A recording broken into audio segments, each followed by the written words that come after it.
Hello, and welcome to 5-Minute Math. Today we are looking at the Algebra 1 concept of writing quadratic equations.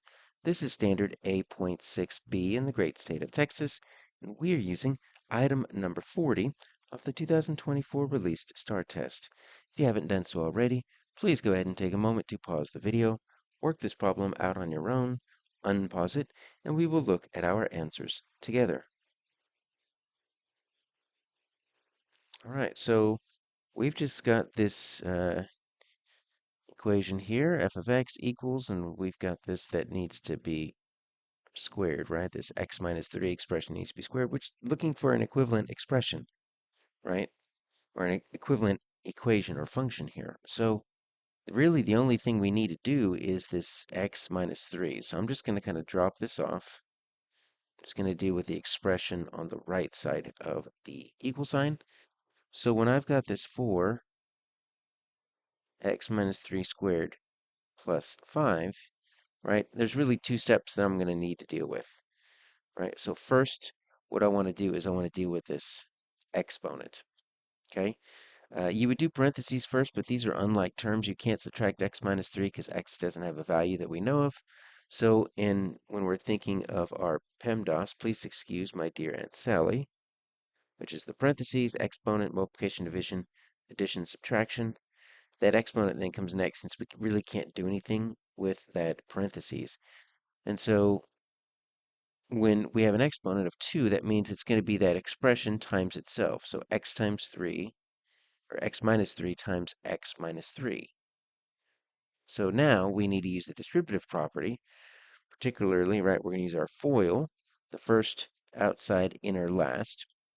We're going to basically multiply each of these expressions or these terms by the other term in the other expression.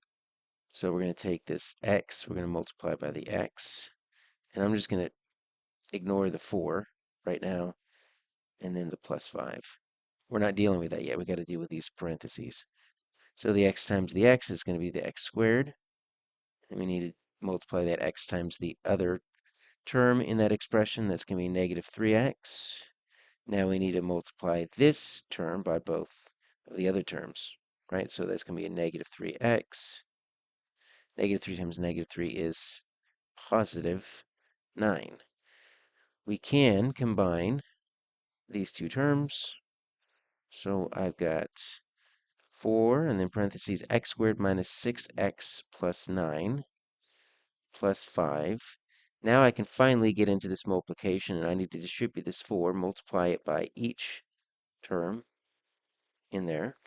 So I can do 4x squared minus 4 times that 6x is going to be that 24x, because 4 times 6 is 24, and then plus 4 times 9, 36. Now I can drop my parentheses,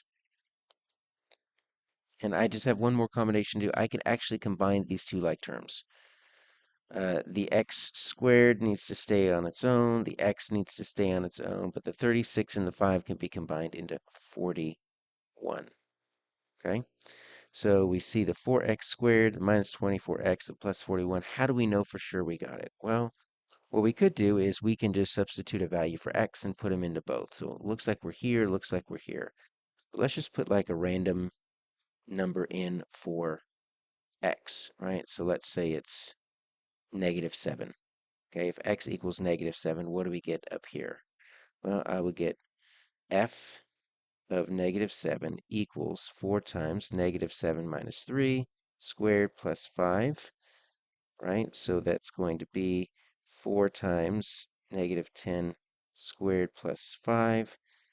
So that's going to end up being 4 times, that's 100, 400 plus 5, 405. Question is if we plug that negative 7 in right here, will we get that same thing? So I've done it over here in blue, and this first term ends up simplifying to 196, second term to 168, and I've got the 441 at the end, and guess what? It does equal 405, so we've double-checked our work. Our answer here is C, 4x squared minus 24x plus 41.